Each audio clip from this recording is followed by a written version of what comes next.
Hey folks, Patrick Francie here, host of The Everyday Millionaire.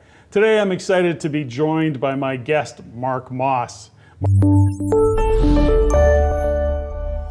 Mark has founded 7 companies, each growing past 7 figures within the first year, including a high-value exit to a Fortune 500 company.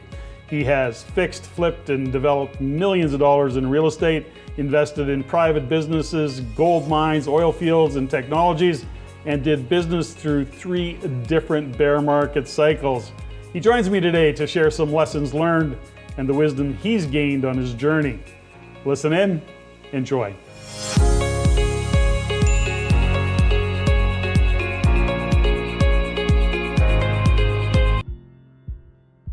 Mark Moss, welcome to the Everyday Millionaire podcast. So excited to have you on the show and get into this conversation, and glad to meet you, by the way. Yeah, thanks so much, Patrick.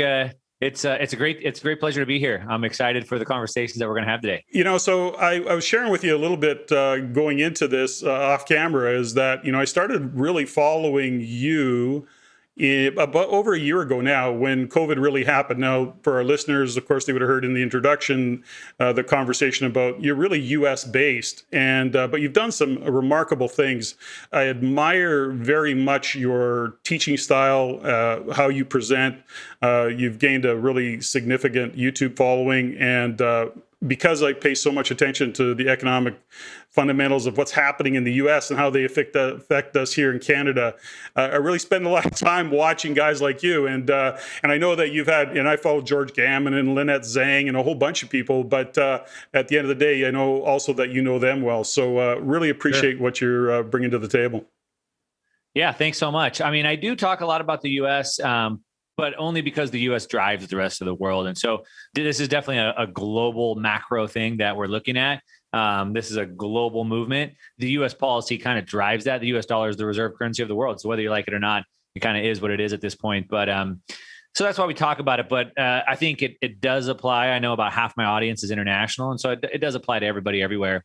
And yeah, in regards to, George and Lynette, yeah, they become good friends. George is someone I speak to on a pretty regular basis. And I'm actually speaking at his conference coming up here in about a week. So it's going to be super fun. It's super important to share your ideas and discuss these ideas with other people like we're about to do right now, just because we learn and we sharpen our ideas through discussion, and I realize I don't really understand things like I thought I did, or maybe I understand them better. And so it's just such an important piece. And it's great. I've always thought, it's important to learn, do, and teach. And so that's kind of the benefit of the channel and the medium that I'm using, because it's like I'm learning stuff, I'm doing it, and then I get to teach it. And so there's all those levels of understanding. It's been great. Well, that's actually a winning combination. They always say that, right? Which is, learn one, do one, teach one. And that's a great way to make sure that you become the expert in it that you are. And you've gained a lot of expertise.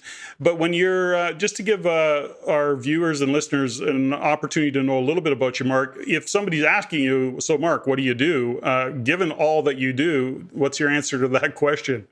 It's always been the most difficult question because it's for, I tell my wife, it's like I've been unemployed for 25 years. Yeah. So I've always done a bunch of different things. I've never thought in terms of like, oh, I should go get a job. It's like that idea has just never crossed my mind. It's always been just like, how can I go make more money? So I typically have multiple things going at one time. And so it's very difficult to nail that down.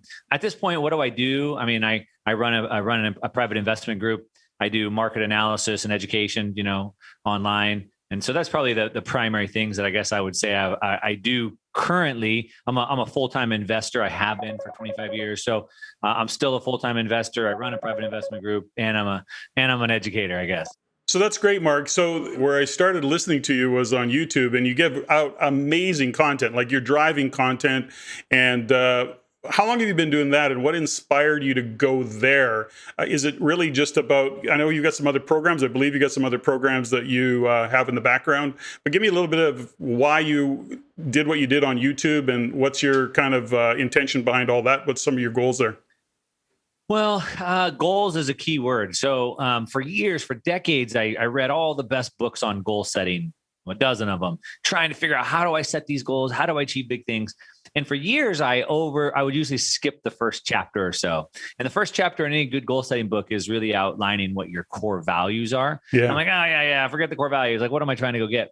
the problem I found is that you can't set your goals unless you know your core values. And so that's a super important piece for anybody listening. You got to start there. And most people don't want to start there. But when I look at my core values, some of them are like, my primary core value is freedom. And people might listen to this and go, oh yeah, well, I value freedom too. And you probably do, but like some people really want to value, dependent, consistency, things like that. And so that's kind of like the opposite of freedom. And so that's one. Being a servant first has always been one. I believe in providing value first, always helping others first. And so, and then learning. Back to, you asked me what I do. I've done a bunch of different things, and I'm always doing a bunch of different things because I'm always trying new things. It's like, as soon as I've hit every bump in the road and I've finally figured it out, I'm on to the next thing. And so that's a blessing and a curse. Like most people, once you figure it out, you should keep doing it. But for me, I get bored with it. So when I look at those kind of core values, it's kind of pushed me to where I'm at, with the teaching on YouTube and the other mediums that I use, my podcast. Because one, I want to provide value first. And I do that by teaching people things that I wish I knew if I was on the other side of the table. Two, I'm always growing. And three, it provides me freedom. So it really aligns with those core values. What really got me going, though, was back in 2016, 2017, I was writing a cryptocurrency research newsletter. At that time, at the end of 2017, whatever you want to call it, collusion happened, and all advertising for any cryptocurrency related stuff got shut down. And so just kind of shut us off overnight. And so just started making videos on YouTube and just providing content. And so that's really what started. And so I'm actually producing a 3-part video series right now on cycles. And one of the key pieces I'm talking about in cycles is that they're always reactionary. So, one action happens, which forces another action. And so to this point, one action happened, which all my advertising got shut down, and it forced another reaction, which was I started making videos on YouTube. Well, okay. So first and foremost, I got to say that, when you start talking core values, this is something that I've studied for 25 years, and it's very rare that we, actually talk to individuals who understand what core values are, and your encouragement of others to actually look at their core values is pretty cool. Now I start to understand. I've been watching you for a year, and I've said, and by the way, my wife Stephanie's a little bit annoyed because she couldn't be here to meet you today because she also is a fan. But what we got to is, I said I got to have Mark on the show. I got to reach out and invite him on the show because I just see that we share so many values, and so I couldn't identify them, but I just knew that you were connected to values. So that's kind of cool. And it's something that we've coached for many, many years. My wife is an Olympic medal performance coach. And we've talked about values a lot. Originally, we did a bunch of work with Dr. John DeMartini. That's where we got onto it, like I say, 25 years ago. So it's really cool that we're having that conversation. Yeah. Well, then you know how big that is. I mean, it's a piece that just most people just overlook. And you really have no guide for the rest of your life if you don't take the time to figure those things out. It's so important. And, I love that you brought them up, is because, in the coaching that we've done and I've done over the years is, we ask people, what are your core values? And they go to moral values because that's what they understand. So it's not that people, I think, aren't willing to investigate what their values truly are. They just don't even really know what that means. And you name 3 of your top, however many.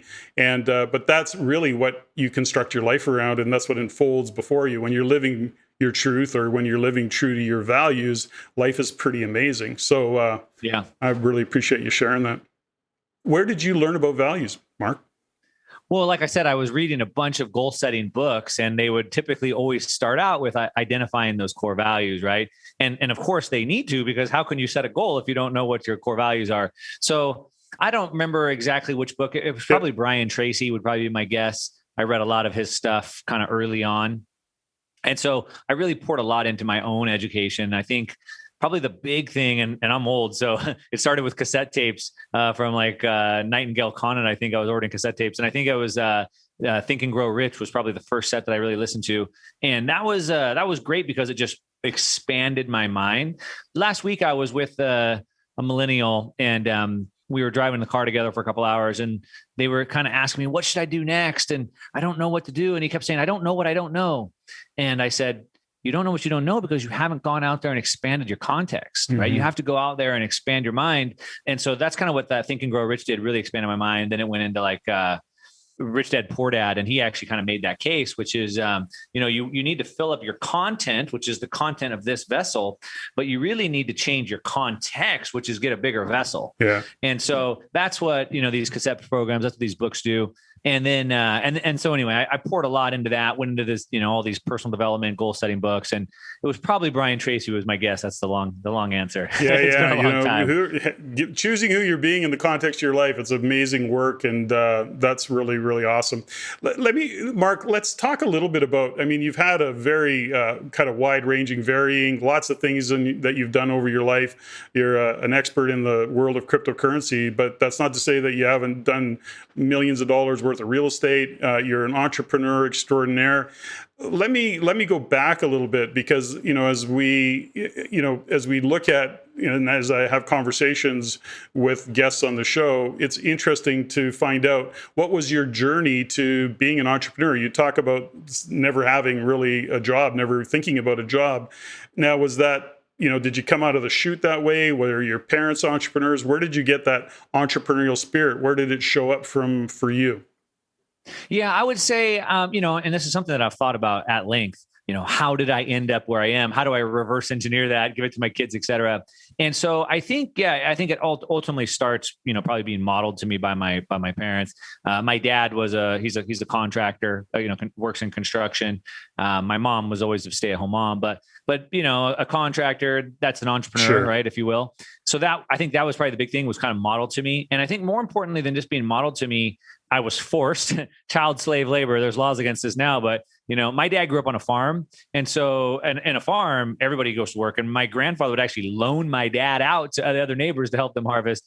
And so that's, that was his life he knew. And so when I was 10 years old, he started hauling me off to go do construction as well. And I hated it. I'd go crying and screaming, and it was the worst. All summers had to go working. And so I hated it. But again, looking backwards, right, I see that was something that was beneficial. So not just did he model it, but I actually got behind the scenes and saw how the sausage was made, so to speak. So I think that was probably a big piece of it. In addition, the world was different when I was growing up, and even families that were well off didn't have what low income families today have, right? Like we had one pair of shoes, like we had a couple pairs of jeans. Like today, kids have electric bikes and iPhones, and like when I was a kid, a bike was like $150, and I had to work to get that money.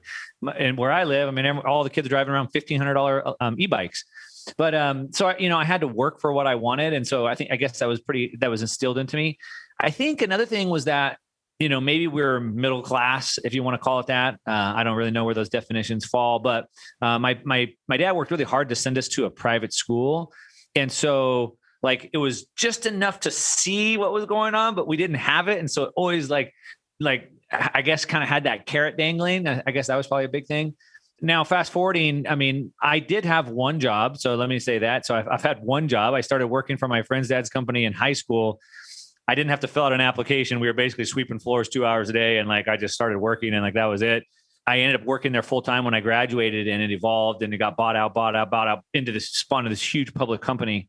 I worked there for 7 years. I quit. I started my own business, and I've never gone back to ever working for anyone again. So I did have one job, but I just knew, so going into it, even though I had that job, I was always looking for where that opportunity was.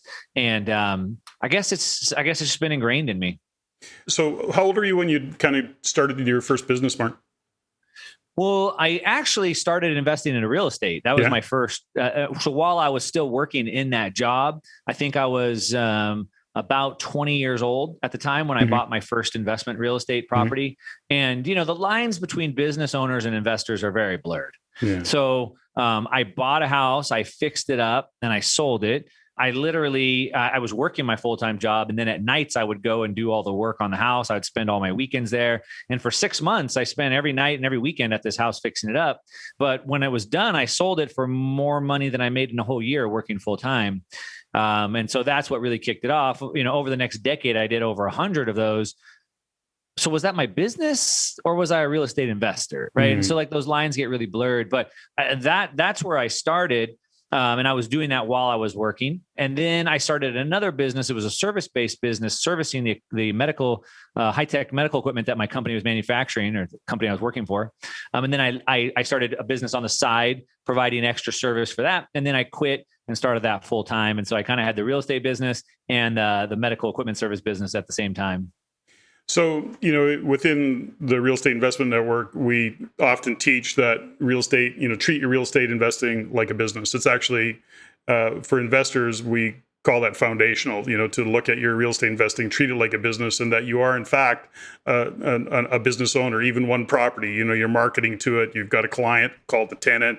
You've got revenue coming in. You've got expenses going out. You have to manage it. You have to make sure the location. And that, even one door we consider a business. And it's an interesting way to kind of take it and reframe it so that you're looking at your investments slightly differently. So it's interesting that you bring it up, that the lines do get a little bit blurred, but ultimately, if you treat it like a business, it's a business, even though you're investing in real estate. So it's a good context for that. I mean, that's a good point. But also, if you're investing in the stock market, you should be approaching that as a business as well. So if I came to you, Patrick, I came over to your house and I said, hey, I have this great idea for a business. I'm looking to see if you want to invest into my new business. And you would ask me about that business and how big is it going to be. And, ultimately you want to know, like, how are you going to get your money back and how many times are you going to get returned on your money, right? And so you would really look at that, and you would kind of look at that as like an investor into my business. But even if you're buying a publicly traded stock, you should approach it the same way. You're technically buying a business, and you should be learning all about that business. And so like any business, you would maybe hire a team to run that business for you. If it was a real estate business, you'd hire your property managers, your maintenance people, et cetera, to run that business for you. And if you buy a publicly traded company, there's somebody to run that business for you. But either way, you're always going to be a business owner. And I think you should always take it with that approach. One of the reasons that I wanted to have you join me on the show is, of course, I'm in Canada, and our focus in real estate is in Canada. You're in the U.S., and you've got some background, of course, extensive background in the world of real estate, but you do a lot of things. We've got a population of 37 million. The U.S. has got a population of 370 million. It's interesting as I listen to those that I follow in the U.S., yourself or George or Lynette or any number. I mean, there's a number of them. Rarely, when we're talking monetary policy, when we're talking investment, the word Canada almost never even gets uttered. And it's interesting because it's like we're not even a rounding error in the big scope of things. Yet we're a huge resource, country of resources, and we have this really. We're pretty important in the overall things, but it's interesting how we're viewed on a kind of a global platform, if you will, global stage. So I'm curious from your point of view, when you look into Canada, and I know that I believe I've read or heard, I don't remember, you love to downhill ski, and you're a little bit of a what's the word I'm looking for? You really like getting out there and doing stuff. You're a skier, and you're doing mountain bikes or dirt bikes, and you're doing a lot of things. So that's kind of cool. But how do you see Canada? I'm just curious. Well, first of all, I would say that I look at Canada and think about Canada quite a bit. It is our neighbor to the north, obviously, but I would say that I think about Canada quite a bit. I mean, I've kind of followed the real estate market there quite a bit. Vancouver obviously makes a lot of noise, but Toronto has also been a pretty big real estate market. So I study the bubbles there. I study the migration and where the money's been coming from. So I do. I have gone to Canada many times, as you said. So I'm not a skier. I'm a snowboarder. Let me correct that. Yeah. Let's be okay. Snowboarders and skiers. Yes. Let's make sure we're clear. But I tried. I've been trying to get up to Canada like once a year, and typically try to get up and get some of that powder. Unfortunately, last year it didn't really work out. But I study. I've studied the real estate markets. I've been up there. I get up there at least once a year.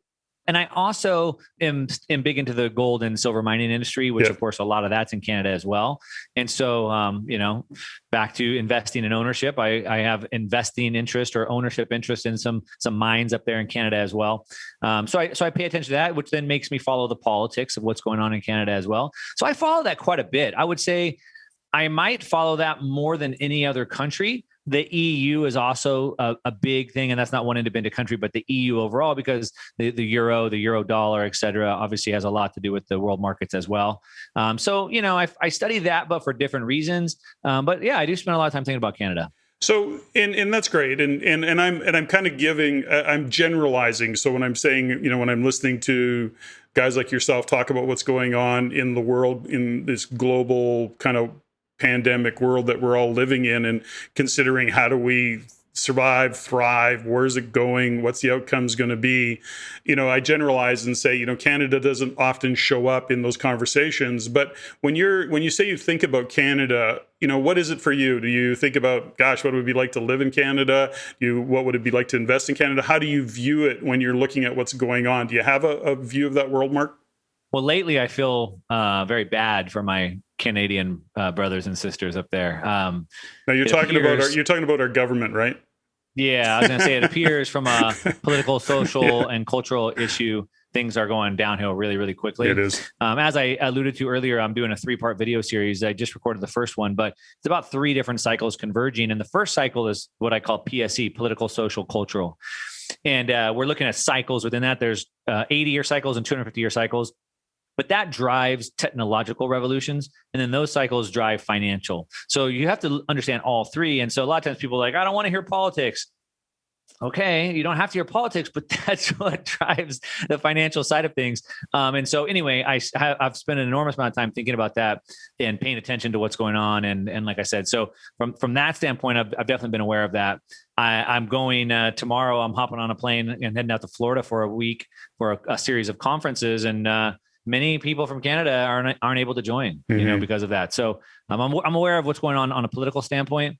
I also, as I just said, kind of I'm invested in several gold and silver mine companies that are based in Canada. So again, I kind of have to understand the political side. So because the politics have a lot to do with how the mining works as well, and then I pay attention to that kind of stuff in the mining area. So I guess those are the kind of 2 main ways I look at it. Obviously, as I said, I'm already kind of still paying attention to the real estate stuff.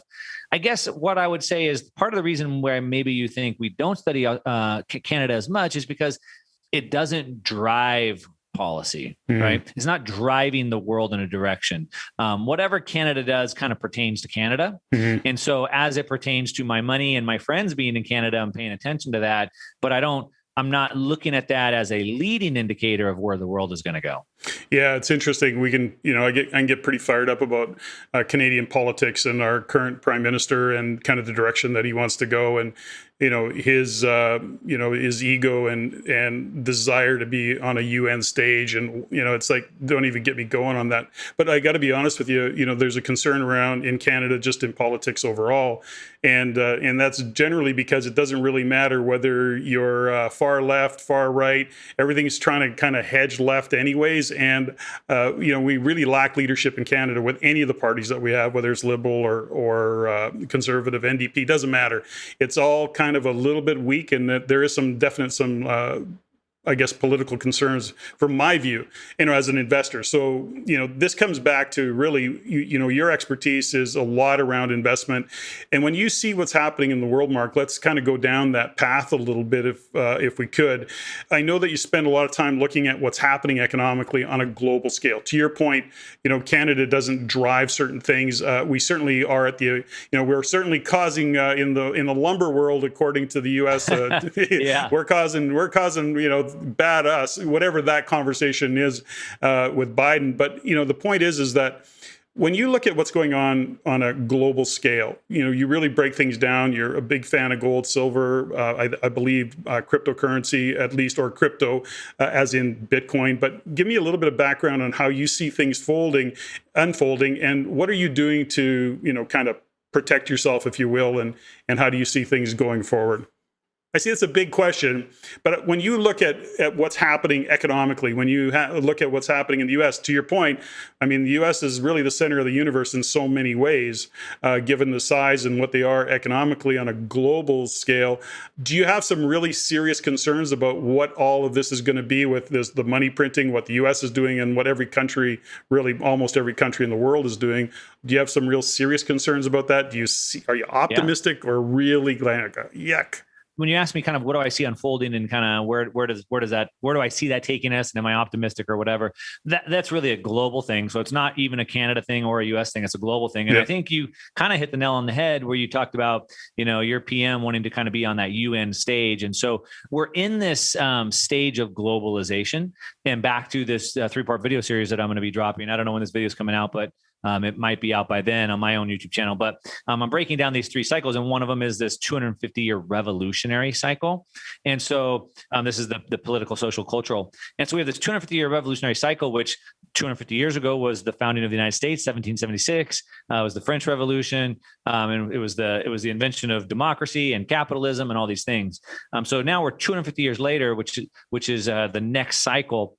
And this is again a global thing. So again, back not to Canada or US, but we have the UN, as you've just alluded to. We also have the World Economic Forum, right? Yeah. Telling us their 2030 agenda, the World Health Organization, the World Trade Organization, the World Meteorological Association, the IMF, the UN. We have all these 3-letter organizations that are now running the world. And so that's where we're going. It's easy to see that right now. Like I said, WF is coming out and telling us what their agenda is. The WHO is writing, health policy for the whole world. So it's easy to see how that globalization is happening, but also historically, we can see why that's happening. What's interesting is that right now, in about 2023 to 2026, that cycle ends. We have 3 cycles all converging, and we're going to have massive, massive change happening. And basically what we're seeing, and so, yes, it gives me massive concern.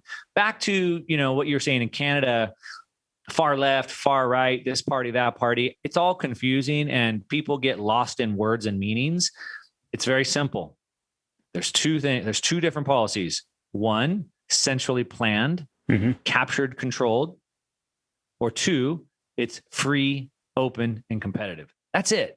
I don't know what word you want to call it, but if you're advocating for more government and government being the answer and more control and more centralization, that is, in my opinion, the wrong way to go. That's socialism, fascism, communism, leftism, whatever you want to call that. And then you have free, open, competitive, which is individualism and let us make our own decisions. And that, I don't know what that is, capitalism or free markets or Republicans or whatever that may be.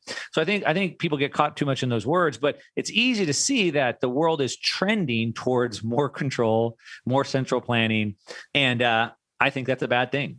I think that people should be free to make their own decisions. And I think the world works better. And that's a whole conversation in its own. But we're seeing that the whole world is rejecting that right now. As a matter of fact, in this video I made the case that pre-pandemic, so before the pandemic, there were 10 countries with over 1 million people each protesting.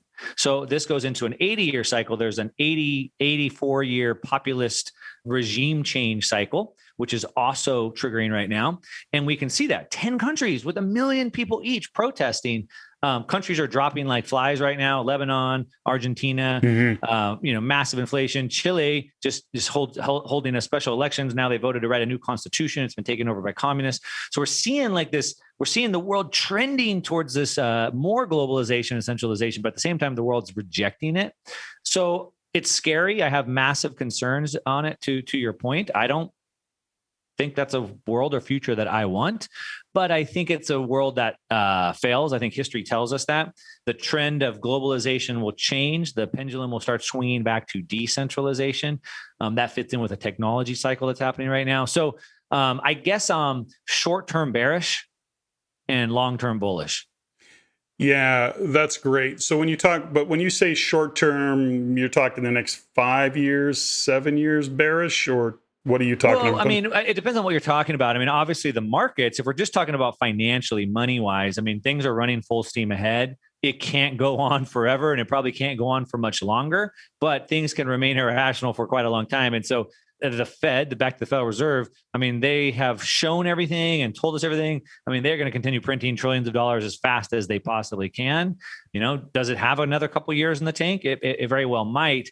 But all those things that are being done, the consolidation of the powers to the IMF, and now they're rolling out SDRs to send to other countries, all that's doing is just speeding up the inevitable demise of it. And so if we're talking about financially, I mean, short term over the next, 16, 18 months, I mean, shoot, man, we could see all new highs keep getting broken. Mm-hmm. If we're looking from a more, politically, socially, culturally level, I think things are going to keep getting worse. Yeah. So I'm bearish on that, meaning more division, more people fighting, things like that, more regulations to lock you down, things like that. So I'm bearish on that. I think money can go like this. Culturally, we can go like this in the short term. Longer term, to kind of put some timetables on it, and timing is the hard part. But just like we have 4 seasons in a year, But and we have it marked on the calendar, but it doesn't necessarily mean that that's when the weather changes, right? It's kind of within that time frame. And so really it's like 2023 to 2026 kind of is where we'll really start to see those fireworks happen, I think. And I think we'll unfortunately what ends a cycle and starts a new revolution isn't an easy transition. Mm-hmm. To say the least. And so I'm bearish on that, but I believe that's on the other side of that is prosperity and back to freedom and back to growth and back to all those things. You know, what I've really come to appreciate and kind of respect about what you share often and that I've been following along with is that as much as it's easy to get caught in, you know, what's happening in the world and conspiracies and the conspiracy theories and the great resets and all the rest of that, you don't really go down that path. You do facts-based kind of information and education, and it's really, you know, supporting people and making some decisions. And I remember one particular really impactful. It was a short segment, relatively short segment that you did, where you said, you know, you had people that were reaching out to you and going, you know, Mark, when is this inflation going to hit, and when all these things are going to happen, and you did an amazing job. And I don't remember what the title of the episode was, but it was an amazing job that you said, guys, you're in it. It's not like a switch falls, you know, gets flipped and all of a sudden inflation hits and things appear. It's like we're in it. We're actually in the process of that now. Yep. And then you went on to describe what happened in Germany and share some stories around that. You gave it a really powerful context. And, you know, that stands out for me as one of my kind of the most impactful message that you shared is that people are sometimes sitting back waiting, okay, well, I'll react when it happens, you know, and you're actually saying, okay, no, it's actually happening, and you need to start to pay attention and prepare. Can you would you mind kind of restating a couple of those key messages that you had there, Mark? Yeah. I think that video, I think was This Is How a Currency Dies, I think was maybe the title of it, something to that effect. This is how a currency dies. And basically, I was talking about how a reserve currency, the US dollar, how it dies and what it looks like. And then we went back through history. And so every video I do, I try to pull these historical narratives forward to kind of give us more perspective on where we're at and helps us understand where we're going. And so I do that. I've been doing that for years. And so it's really helped me to kind of build this 3-part series on this historical cycles. But I think it was called When a Currency Dies. And I was looking at the transition of when the pound sterling was the reserve currency and how it handed it off to the US dollar. And yeah, to your point, everyone's like, when's it going to happen? When's it going to happen? And I said, well, it's happening right now. And so we can look back historically and see that transition from the sterling to the dollar was about a 30 to 40 year period. Mm-hmm. So people lived through that. I went back and we looked at Weimar Republic, Germany, and we looked at hyperinflation to see when that currency died. And one important point that I made in that, I referenced a book called When Money Dies. And they talked about how in that book, when they interviewed people, it talked about how people said, oh my gosh, I can't believe how rich I am. Look how expensive my house is, how much my house is worth. Look how much my gold is worth. Look how much my stocks is worth. I'm going to cash out now. I'm going to lock that in, right, before the market crashes. So they sold all their assets because they were at all-time highs. But at the end, when their currency was worth zero, they had no assets, and all they had was a basket full of paper that was worth so little that they were actually burning currency as in their fireplaces because it was worth less than wood. And so they didn't have their gold or their real estate anymore. They had paper that was worth less than wood. And so that was an important piece that I laid out that I wanted to give people that perspective. Like, you may see your house or your gold or your stocks at all-time highs, but don't confuse that for inflation and hyperinflation and what could ultimately happen to the currency. So, and to your point, yeah, we're in it. We're in it now on the currency switch. We're in it on this revolution, as I'm talking about. Again, it's not a light switch moment. Just like the seasons transition, they don't all of a sudden you wake up one day and it's summer and the next day it's winter. It's a transitional period that you live through. And so, yeah, we're in it. And I think even if you're not paying attention, meaning you're not, watching videos like you are, having these conversations, you feel it. Mm-hmm. I think everybody can feel it. I think everybody can feel the tension. Everybody knows that they're not getting ahead. Everybody knows it's a little bit harder to live than it used to. Everybody can feel the tension of people fighting. And so everybody knows it. They just maybe haven't put their finger on it. It's interesting. That was such a powerful segment for me. I mean, the way that you explained it was pretty straightforward and simple, and I just appreciated it because, from my point of view, as as an educator, as a coach, given what we do as a business, it was really a really powerful context. I'm curious though, Mark, it was when you look at it, considering all of the currency that is being printed, U.S. being reserve currency, but ultimately there isn't. I don't really think there's a country that hasn't cranked it up high. I think the U.S. is probably, if not the worst, one of the worst offenders of that, if offender is the right term. So how do you see, when you look at what's going on in the U.S., are you anticipating inflation, hyperinflation, more hyperinflation? Like, how do you see things unfolding in the U.S.? Well, again, we're living through it, right? We're watching it right now. So we're living through it, but there's also a deflationary component of it given technology. So, we're living through it, and we're seeing prices start to escalate. And we talked briefly about lumber and what's going on there, but we're seeing it in vehicles and used vehicles, and we're starting to see a lot of. I just had a buddy over, came visit me, and I said, "Hey, you got a new truck?" He goes, "Yeah, I needed one." And he says, "And I was looking for a used truck." He says, "Used trucks have got like crazy." He says it was more economical for me, and he's certainly can afford it. He says it was just more practical and economical for me to buy a new truck than to go pay the price on a used truck. So it's interesting we see all of those things happening. So it's a little bit of both, but how are you seeing it in the longer term? I talked to someone a couple of days ago who took a used truck back with 30,000 miles and sold it back to the dealership for more money than they paid for it when it was brand new. So yeah, those stories happen all over the place. What I'd say about inflation is it's a nuanced conversation. And so, in the United States, the Federal Reserve uses something called the CPI, the Consumer Price Index. It's like a basket of goods, and they try to kind of gauge inflation off of that. But in my opinion, it's a political tool. It's manipulated to kind of show us what they wanted to show us. Yeah. But at the end of the day, what I buy is going to be different than what you buy. So inflation is going to hit us differently. And it also goes into different assets differently. So the most scarce assets in the world go up the most. And the ones that are not scarce go up the least. So we're going to see beachfront property, lakefront property going up way faster than we're going to see, property in middle America or middle Canada, probably. Right. We're going to see scarce financial assets going up more, fine art, collectibles, things like that go up more. And then, you mentioned lumber, 300%. Right? Used cars, 30%. We know that about 30% of all US dollars in existence today were created in the last year. So of course, it's not really that surprising. The prices seem to be up about 30%. But to your point, some maybe are down, some are up 300%. Yeah. And so it does go differently. Now, you referenced a couple of things. So one, you referenced, what about deflation caused by technology? There's also deflation caused by markets collapsing. That's the big problem that the Fed's trying to shore up against. But then we have inflation because, as I already kind of mentioned earlier, the Fed's trying to produce as much dollars as they can. And so, the debate is, will the Fed be able to print enough dollars to keep up with the deflation effect that's going on? And I think ultimately the answer is no. In the short term, I think the answer is yes. I think that in the short term, they're going to, they've proven to us. So 2008 was like this reactionary move.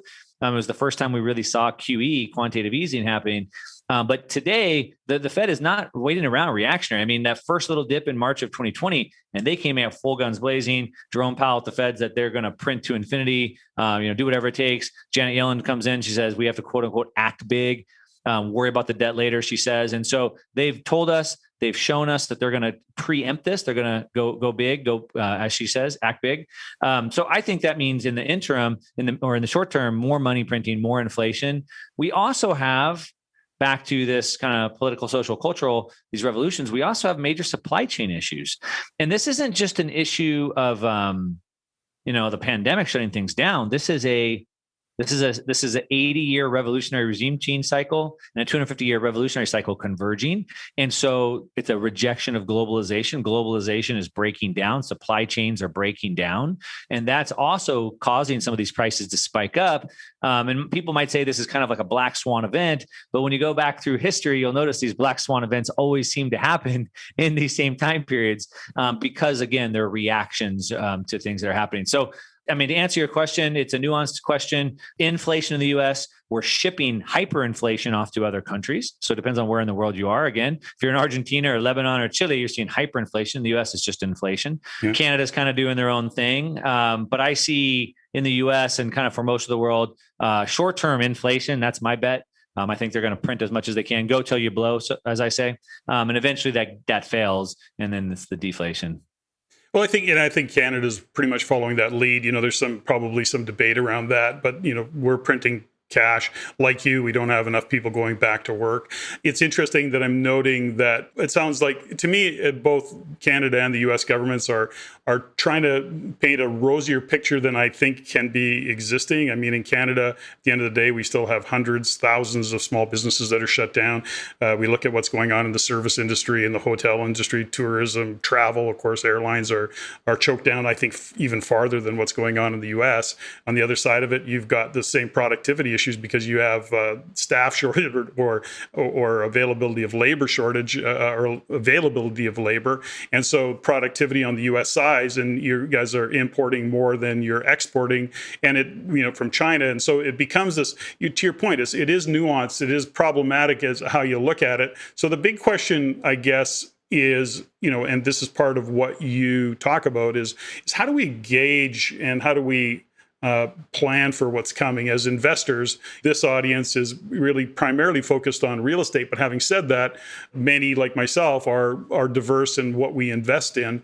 So when you look at what's happening, and because you've got a background in housing, and I know US is it's so different than Canada on the housing market. I mean, you guys have big, REITs and coming in and buying actually single family housing. And so we don't have that issue, but we do have a supply and demand issue, as in higher demand with limited supply. We've shut down borders. We're usually letting, 300,000-400,000 immigrants into the country. That's been shut down. So already we have that immigration's been shut down, yet we still have this supply issue and higher demand. So when you look at real estate, let's start there.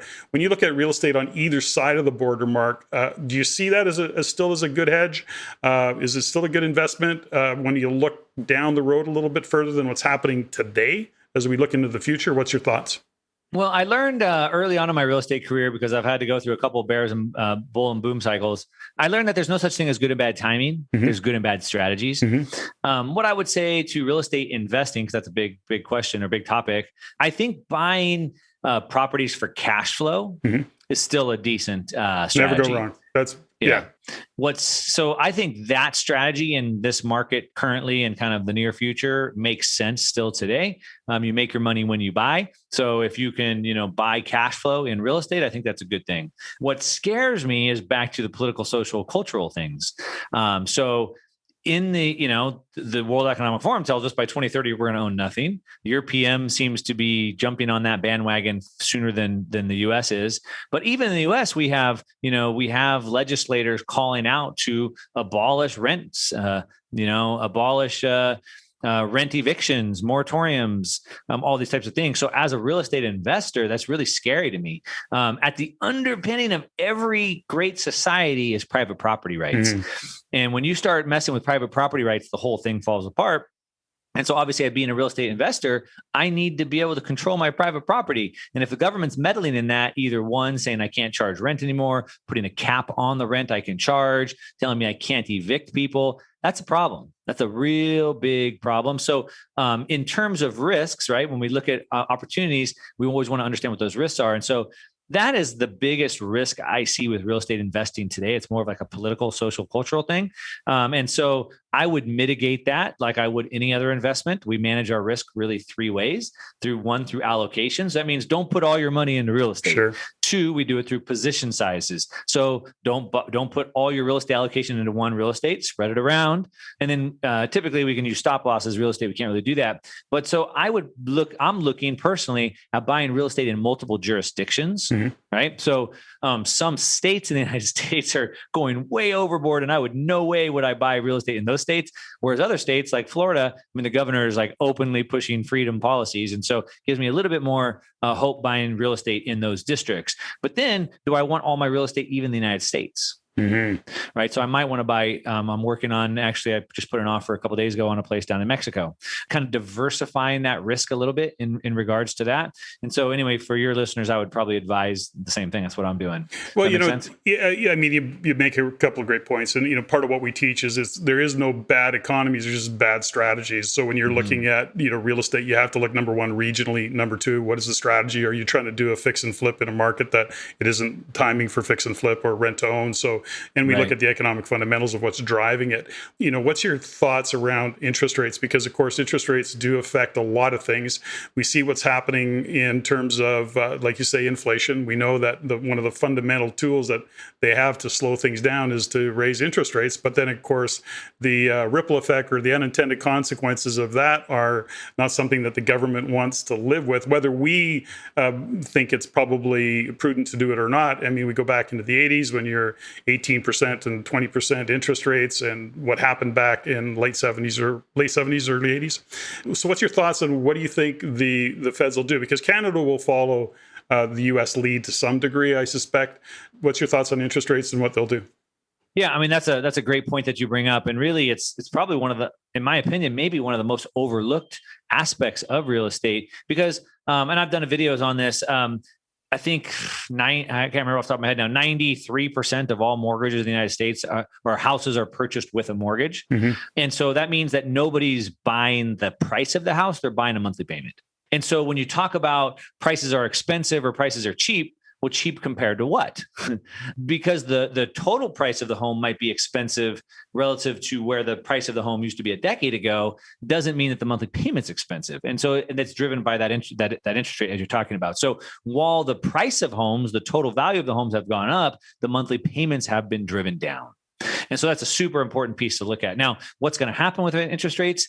I would say, from a United States Federal Reserve policy, I don't see rates going up anytime soon. As a matter of fact, they've told us that we're not even thinking about. That's what they said. That was their quote. We're not even thinking about. I love that quote, by the way. That's great. Yeah, we're not even thinking about raising rates. So I don't see them thinking about raising rates anytime soon. I mean, they can't. They need to print trillions of more dollars. How can they think about raising rates? The problem is that the bank lending rate isn't necessarily driven by the Fed rate. And so those two don't necessarily move in unison. So we've seen that bank mortgage reserve rates here in the United States have bumped up about 1%, whereas the Fed fund rate has stayed down, or it's gone up a little bit. So they don't necessarily move in unison. So we could see where the banks, even though the Fed is giving them the same reserve capacity, they don't loan that money back out, or they change who they loan it to. So that could change. I would say overall interest rates stay historically low. Maybe they go from the 2.5% to 3.5% or 4%, which is still historically low. However, that does bring the price of the payment up, and that would, it would soften the real estate market. So I think I've heard from some local agents I've been talking to in the Southern California market that there might be a little bit of softening coming, but I haven't seen any hard evidence of that. I think at the end of the day, though, back to your point, Fed interest rates stay low. They have to for the next 5 years, at least, as far as we can see. Most likely, if anything, they're going to be yield curve controlled. So the Fed would actively move to suppress those rates. Potentially, we could see the bank rates go up a little bit, which could soften real estate. But overall, the Federal Reserve, the policies need to protect real estate. Look, they've spent over $8 trillion trying to prevent the markets from crashing. They're not just going to sit back and go, oh, well, that was a good try. Let's just let it go to hell now. Like, they're just not going to do that. So we know that one of the big things the Fed's doing is buying the mortgage-backed securities. They're going to continue that. So, we might see rates go up a little bit, maybe put a little pressure on housing prices. But overall, I think as long as the overall markets stay up, the real estate markets stay up. Something that's interesting, we look at what's happening in Canada. We see a little bit of fixed rates going up. We see variables staying quite low. Most people are really looking at that variable rate, although some are locking in. I mean, you can still, you're sub 2%, so 2.25%, 189, and so That's free money. It's That's free money. Take it. Well, and it's the math on inflation versus interest rates. If people did that math, they'd realize why it is that so many really wealthy people don't mind borrowing money when you've got what's going on. So it's interesting, and I don't know what it is in the U.S. I haven't looked at it in the U.S., but Canada's market right now is more than 50% of what's driving our GDP is in fact housing. Whether because and all of what that creates in terms of construction and jobs that it creates. So I don't know where's the US at in that? Is it high in the US as it is in here in Canada? I don't know the number of that specifically off the top of my head. I know that, when the 2008 mortgage crisis happened, where I lived in Orange County, California, was like the mortgage epicenter of the whole country. And so we got disproportionately affected when that went down. But I don't know what it is over a national scale, but I would guess that it's probably somewhere in line with where Canada is. Yeah. And to your point, the banks, the mortgage lenders, the underwriters, the property title people, but all the way to the construction, the building materials, et cetera. I mean, it would just be an entire huge blow to the entire economy, which has kind of made the case like the Fed can't allow that to happen. And so as long as they're going to prop up any markets, they're going to keep that market propped up. Yeah. And that's what I'm feeling about Canada as well. So, it's interesting around the housing. So you brought up 2008 because I know that part of your story is you were at the effect of 2008 in a big way. And if you don't mind, just share a little bit of your story. I know you had your ass handed to you back then. What was that like? What did you do to deal with it? How was that kind of, fallout for you? Yeah, I mean, it was super tough. So, I kind of gave you a little bit of my backstory. About 1995, I bought my first property, fixed it up, sold it. I had two different businesses I started, non-related to real estate. One was medical equipment. I started an e-commerce business selling stuff online in 2001 at the end of the dot-com crash. And I did really good with business. And I had a Fortune 500 exit. I started developing real estate, commercial projects, et cetera. And I had a 10-year run that was amazing. And I was on top of the world, and I got married and I had my first kid and built this massive dream home, and I sold my businesses and I'm done. I'm checked out. Right. Then the 2008 collapse came and I got wiped out, and that was super hard. Not only did I lose my investments, but all my income was coming from real estate as well, because I had sold my other two businesses that weren't related to real estate. So the problem that I had, it was a big problem. It was a very, very difficult problem, and not just being broke, but being in the hole and losing your income at the same time. And just that mental shift of thinking you had it all figured out and you're on top of the world and you were done in life to now, shoot, I got to start back over from ground zero. That was super hard, as you can imagine. I think, I was really good at making money. Obviously, I made a lot of money. I didn't understand a couple key concepts. I didn't understand the financial casino, what goes on Wall Street. And so that's why I've spent the last decade or 12 years studying that and reporting back. But the other thing was that I really overlooked, the main rule of investing, which is, risk management. And that's where I said there's like three ways that you can protect your risk. Allocation. So I sold all my businesses, I sold all my assets, and I put it all into real estate. So my allocation was wrong. My position sizes within those allocations was wrong. What I did is, because I was starting to develop, I went from $100,000 single family homes to now doing $10 million projects. And I had over 200 rental doors at one time. So I was very diversified within that allocation, but then I compressed those allocations to get enough funds to do those big projects. And so not only did I have the allocation piece wrong, I had the position sizes wrong. And then, I saw the writing on the wall. I wasn't an idiot. I was a student of history back then, as I am now. The problem is I sold whatever I could sell. So I sold my house. I sold a couple of apartments I had left. But some of these big $10 million, $5 million projects I was working on, these are 5-year projects. Like these take forever. I mean, I'm building from the ground up. And so even though I saw, oh shoot, in the next 2 years, we're going to have a problem. I still got 3 years left on this project. So it wasn't like I could just pivot out of it. And so I was kind of stuck. So yeah, I violated my own rules. I didn't have the right allocations. I didn't have the right position sizes. And so unfortunately, when the downturn happened, and again, being a student of history, in California, real estate had only crashed really one time from 89 to 92. During that 4-year period, it crashed about 30%. The worst 12-month drop was about 6% in 12 months. So I kind of did my math and I said, well, what if the worst happened 6%? I could live with that. What if it doubled 12? I can live with that. What if it tripled 18%? I could live with 18%. So I'll keep working. In California, it dropped 60%, 60 in 12 months. So, you think you're in good at 30, 40%, loan to value, or I'm sorry, 60, 70% LTV, but then the market dropped 60%. Nobody was prepared for that. History had never seen that before.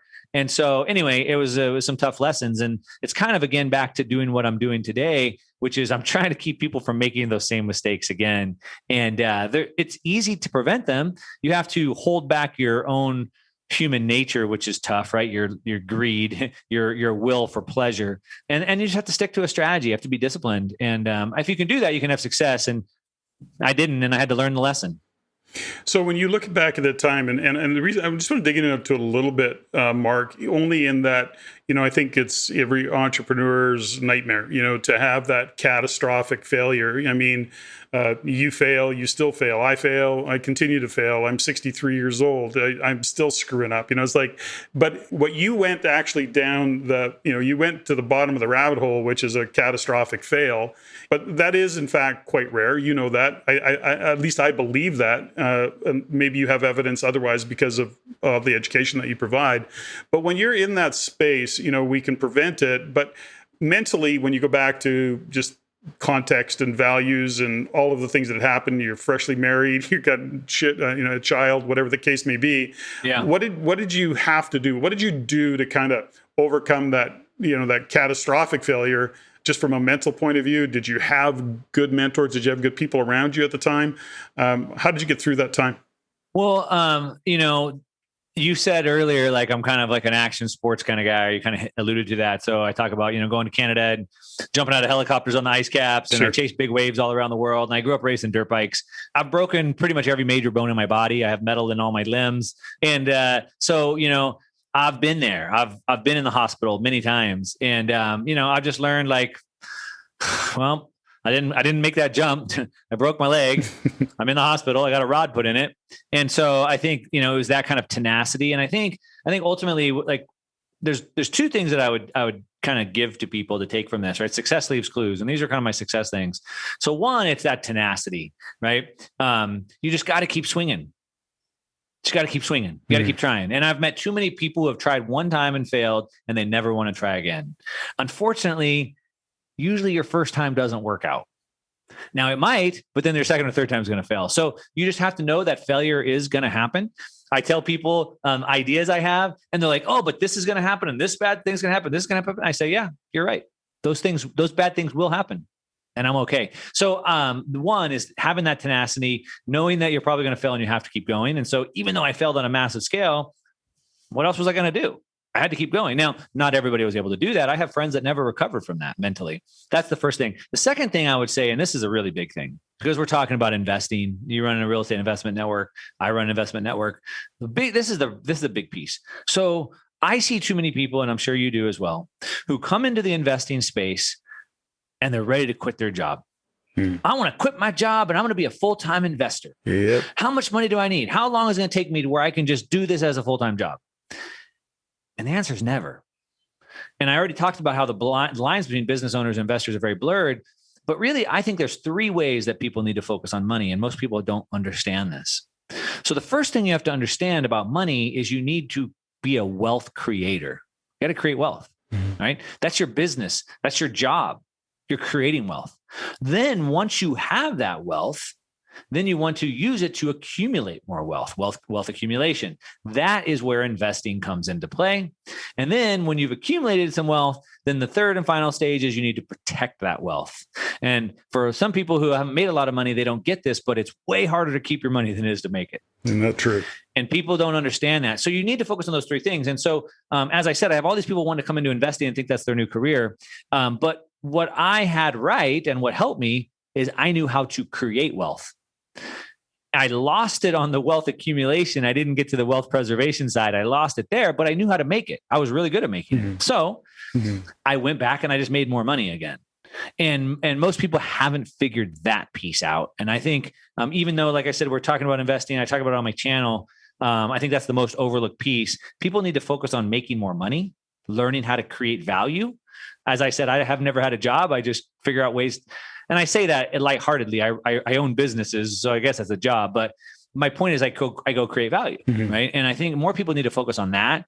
And that's what gives you that tenacity or that ability to come back through things like that. I love that. It's interesting. Jean-Guy Francoeur, my chief growth officer for the Real Estate Investment Network, and a very close friend of mine. He's a lot like you in terms of his decision making and creating wealth and driving value. But one of his philosophies is, listen, jump out of the airplane, decide. Jump out of the airplane, and he's 100% confident that he'll build the parachute before he hits the ground, and that's how he's built and how he's designed, because he makes those decisions. He knows that you can't create something standing still. You actually have to move. I often say you can learn how to swim on YouTube, but you don't really learn how to swim until you jump in the pool. And that's really where the lessons get. And I think, it's like you jump out of a helicopter, you break a leg. It doesn't stop you from getting back in the helicopter. It just means that, you have the tenacity and you have the wherewithal to go, okay, so I know what I did there. I weighed the risk, knew I'd risk a broken leg or whatever that might be, or 2 broken legs, but it doesn't stop you. It just means that next time you jump, you're going to tweak whatever you go. And I think that's really what it is about investing as well, is that you do what you do, you're going to make mistakes, then you have to put in the corrections, you have to risk mitigate. And I also love what you said, is that a lot of people can make money. It's hanging on to it that is, in fact, can be a challenge. Yeah, definitely. So when you look at what's happening in the world today, I want to jump off of real estate because I also know that you have some expertise. You're a big fan of gold, silver, and crypto. Tell me a little bit about where you are on your. Let's start with the crypto journey, because that's something that you've really gained a lot of expertise in, is my understanding, Mark. Yeah, well, as I said earlier, that was the cause that led to the effect of me having the YouTube channel in the first place. So, what I'd say is, after 2008, like I said, I was really good at making money. Had that part figured out, but I'm like, what the heck is this great financial crash? Like, what is going on behind the scenes? What are these mortgage-backed securities? How does Wall Street really work? All these questions, and so that's where I had to dig in. I mean, at that point, I just kind of vowed to myself, like, that's never going to happen to me again, and so I had to learn about that. And as I learned about the financial system, I became a gold bug. I'm like, well, the problem's clear. They're printing money. That doesn't work. You can't print money. We need to have a limited supply of money, and on and on and on. So I became a gold bug. That was 2008, 2009, 2010. And so I'm still a fan of gold and silver. I've been a gold bug for a long time. That being said, I also am a fan of liberty and freedom. As I said, it's my core value, my probably my number one core value. And so I'm always optimizing for that. I've been worried about the direction the United States and the world has been going for quite a long time. I was subscribed to a newsletter forever, still am, called Sovereign Man. And basically talks about being a sovereign man and not having your whole life, like, just like I wouldn't put all my money into one stock. Why do I have my whole life in one country? Why not plant multiple flags across the world and be truly sovereign? And so, I'm really keyed into that philosophy. And I was actually in 2015 in the process of setting up a trust in Panama and opening a bank account so I could work on like a residency program and whatnot. And I just took another look at Bitcoin. I had known about it and followed it. I'm an entrepreneur. I've been in internet marketing for since 2001 when I started that internet business I told you about. So I'd known about Bitcoin for a long time, kind of followed it, the booms and busts. I wasn't sure what to make of it. 2015, I took another look at it right as I was doing this thing in Panama, and I was like, it's the same thing. I'm looking to try to get money out of the financial system to distribute my risk, to manage my risk. And Bitcoin's the same way. It's a way for me to get money out of the financial system. So I went into Bitcoin instead. And as I learned more about it, and again, I'm talking about these 3 cycles: political, social, cultural. So I'm really keyed in on political, social, cultural issues. As I keyed in on this, I just realized, you know what? This is the only tool that we have. Mm-hmm. Bitcoin is the only tool that we have to break the grip and the trend of moving to a complete totalitarian world. It's the only thing we have. And so it was at that point I said, I'm all in, and I've just pivoted my whole career. And I've been doing it ever since. 2016, as I told you, I started the newsletter. 2016, 2017, I got kicked off of advertising, moved on to YouTube, and I've been at it ever since. I still talk about gold and silver. I still like gold and silver. But what I realized is it wasn't that I was a gold bug. What I was a sound money advocate. I'm an advocate for sound money. Yeah. And gold was and could be a sound money. Bitcoin is a sound money in the sense that it cannot be inflated, right? You can't just go create more of it.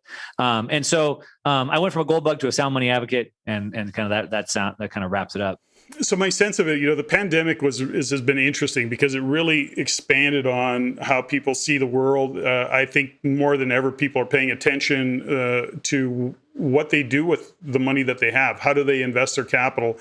Crypto was one of those things that has showed up. It's now, you got some big fans of it. I mean, you got some guys that are saying, stay the hell away of it. I think about Peter Schiff, as an example. He's such a gold bug, and there's nothing in crypto. Then you got somebody like Michael Sayer who's going, hey, listen, why are you in gold? You should be in crypto. Yeah. So, in Bitcoin. So it's interesting to see the diversity and what's happening in the market. But I think more than ever, the education of people and the interest of people looking for a place to put capital, there's a huge wealth transfer that we talk a lot about, which is the boomers coming in, and to your point, you talked a little about Vancouver, Toronto.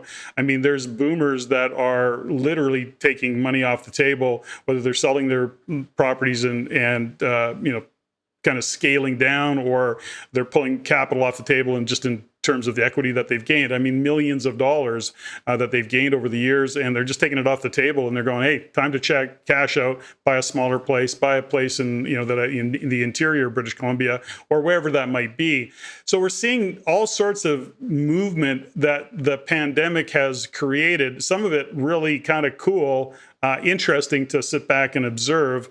Certainly interesting to watch guys like you that are really paying attention to what's happening economically and kind of giving food for thought, if you will, of what are you going to do with your money? How are you going to actually protect yourself from the potential or the trajectory that seems a little bit negative, especially as you say, we can look at the long term and say, it'll always work out as long as you got a long term view of the world. Well, I don't know. I don't know if that's the case. Like an ostrich can put their head in the sand, but it doesn't mean the lion's still not going to eat it. I think it was Ayn Rand said that you can choose to ignore reality, but you can't ignore the consequences of reality. And so, I think that's a great point that you bring up. And I said kind of earlier, like, even if you're not paying attention and you don't know, there's something going on. Mm-hmm. And so you can see it. I mean, people are dumping dollars as fast as they possibly can. I mean, it's like rats jumping off of a ship. And so people just inherently know, like, prices are getting more expensive. I should buy now before they get too expensive.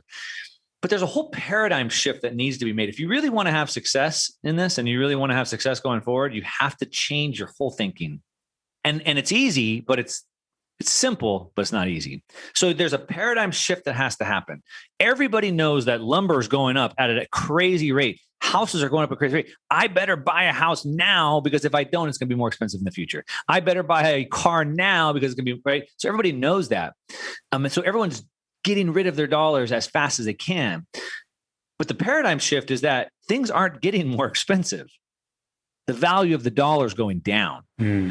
It's taking more dollars to buy those things. That is the key piece. And I know it's a small shift, but it's a very important piece because at the end of the day, what we're trying to do, what we have to do is we have to find a way to maintain our purchasing power.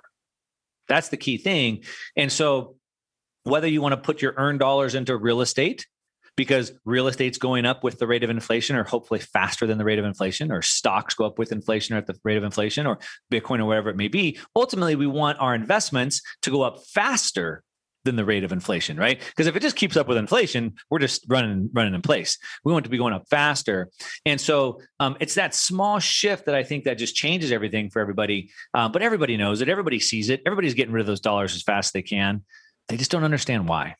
Well, we say they're getting rid of dollars as fast as they can, yet I don't know what the U.S. is. In Canada, we have the highest savings rate that we've ever had, which is problematic in its own because it's not churning back into the economy, and that's a concern. But people don't know what to do with their money, and they're afraid, and they're saving money. I mean, we talk about like everybody in the world is investing in real estate, gold, silver, or crypto, but that's really not the case. The biggest part of our populations, and I'm speaking more from Canada because I'm not 100% sure in the US, is people are banking it afraid of what's coming down the pipe. Do you see it the same way, or are you seeing it differently? No, I mean, you're right. I mean, when the pandemic broke out, we saw the savings rate go up for sure. I think a lot of the spending that we've been seeing has been stimulus money spending. So, I mean, yeah, I think maybe that was a little bit of a big blanket statement. I mean, because you are right. Yeah, people have been kind of hoarding and saving, Yeah. to your point. But at the same time, they're also spending. I mean, we're seeing homes, and as you said, flying off the shelf as fast as they possibly can. Building materials, they can't get them fast enough. Even used cars. So. Fine art and Rolexes, I'm told. Expensive wines are also going. There's lots of right. lots of stories I mean, around I that. can't get a mountain bike. I can't get a dirt bike. I can't get a kayak. I can't get an RV. I can't get a boat. I mean, 5-year-old, 6-year-old boats are selling for more now than when they were new. I know, it's crazy. If that's not inflation, I don't know what is. It's funny, I live in the country. I'm on 5 acres, and I share this story because a buddy of mine was over. This was several months ago, and we were on the deck having a beer, and we were socially distanced, by the way, so we were good. But the point is that he said to me, he goes, Patrick, he says, I can do it. I've got the contacts. He says, you got lots of room out here. Let's buy a couple of trailer loads of plywood. And he said, you got lots of room to store it. And at the time, I want to say it was $42 a sheet, Canadian. Yeah. Of course, now it's 100 or whatever it is. Yeah. And I'm going, damn it, missed that opportunity. You're crazy. Yeah. I mean, across the board. I mean, in the US, we have the Second Amendment, we have guns, and, I mean, ammo was like 25 cents a round, and now it's $1 a round. It's crazy. I mean, it's just insane. We could go on and on and on, but I think, like I said, the shift is just that it's not that things are getting more expensive. It's that it's taking more dollars to buy those things. And so we always want to look at things in terms of purchasing power. I made this other video the other day, and I was talking about gold and silver. And in 1964 and before, in the United States, the dimes, quarters, and our coins were made of silver, 90% silver. Mm-hmm. In 1965, they got off of silver, and now they're made out of junk metal. Mm-hmm. In 1964, 1 gallon of gas was 30 cents, about a quarter. Mm-hmm. Today, a 1964 quarter is worth $7. And gas is about $3.50 or $4. So silver has gone up more than the rate of inflation on gas. Mm-hmm. Right. And today, 1 quarter will get me a silver quarter will get me 2 gallons of gas. Well, you shared, I don't know if it was yours that you came up with the story or that you just shared the story. It may be common, but it was you that I heard it from, which was about, the individual that grandfather or great grandfather, took a silver coin, a 1 ounce silver coin, and put it in the safe and said, I'm going to keep this, as part of my legacy to give my family going forward. And at the last minute, I don't know the exact story, but he also threw a $20 bill in there, which was huge money. It was like $20 would feed you for a couple of months. And that safe went on. He passed on to his son, and now your grandfather and father. And now they open up that safe, and you've got that gold coin, and it's it's $1,900. The value of that coin is $1,900, and the value of the $20 is what? It's like go to buy a cheap cup of coffee at a local store. So it was a really great kind of perspective that you shared in that story, and I often use it just with inflating assets all along. It's like buying a piece of real estate, to your point, in 1964, renting it out, having somebody having a positive cash flow piece of real estate, and where would you be today? And don't we all wish that our fathers would have left us pieces of real estate? And some did, and when of you course. Look at it in terms of other things like that, right? So like, let's say in 1950, the average home was $50,000, and that was whatever that was, 60 ounces of gold, and that was 100 barrels of oil. Yeah. Today, the average home is $250,000, but it's still the same amount of ounces of gold and the same amount of barrels of oil. Yeah. And so that's why that's kind of how that purchasing power works. Yeah, that's fantastic. Well, listen, Mark, as we kind of wind things down, I appreciate the time that you've given me today to have this conversation. Really enjoyed it. So much there. Like I say, I'm a big fan, and I'd encourage anybody to get on, if they're YouTube watchers, to make sure that you look up Mark's stuff. He's excellent at what you do. Love your big board, and I'm a little bit envious of your electronic giant whiteboard that you've got going on there. It's awesome. So, but as we wind down, I want to come to a couple of what we call rapid fire questions, have a little bit of fun and have a bit of a conversation. Sure. Mark, what's your favorite book? You got a favorite book or a book that you gift a lot? Wow. The favorite book. Well, it depends on what genre you're talking about. Well, I mean, I think that Think and Grow Rich was probably the first one that really kind of shifted my whole focus. Yeah. So that and Rich Dad Poor Dad were probably I kind of knew the it. two. Yeah, it's funny you say Rich Dad Poor Dad. I go on, okay, because on the real estate side, we're going to see. Yeah, I mean, I think I read those books 25, 30 years ago, and I think they were just some of the most influential, and they were obviously early in my career. Yeah. So I think those two really shifted the direction. Yeah. That and the Bible. Yeah. iPhone or Android? So I have been on Android since the iPhone 4. Yeah. My family is on the iPhone, and they're always telling me, "Dad, you got to get an iPhone." And just 2 weeks ago, I switched from an Android back to an iPhone 2 weeks ago. So. Yeah, funny story there. I recently went from Android to within the past few months, Android. Big Android fan, still am, by the way. Went to an iPhone. It's okay. I don't know what all the excitement's about. I still have a PC.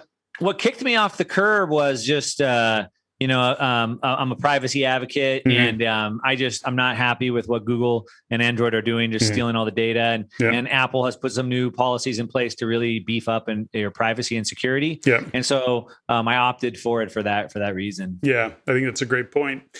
Favorite inspirational quote? If your ship doesn't come in, swim out and get it. Ah, love that one. Love that one. Room, desk, or your car? What do you clean first? Well, my car gets cleaned every week by the detailer that comes by. My wife cleans the room, and so I guess I'm stuck cleaning the office. Okay, so so here you are. It was funny when you were talking about what's more expensive. You named off all of the toys that you enjoy. I don't know if you were aware of that, but I picked up on that. A boat, a bike. You're talking about all the things that you enjoy, and that's great. Anyways, so what kind of car do you drive? I just, given what you do, have you got the proverbial sports car, the Ferrari or the Porsche? When I was younger, I had the proverbial sports car. I'm in Orange County, California. Yeah. I was living the dream. Of course, I had to have the expensive sports car in addition to a bunch of other cars. Cars are the worst thing in the world to put your money into, by the way. As an investor, advisor, do not buy cars. That being said, I have a 2020 Ford Raptor, which is the apex predator of all trucks, in my opinion. Yeah. So it is a lot of money. And it goes against my advice, which is don't put your money into cars.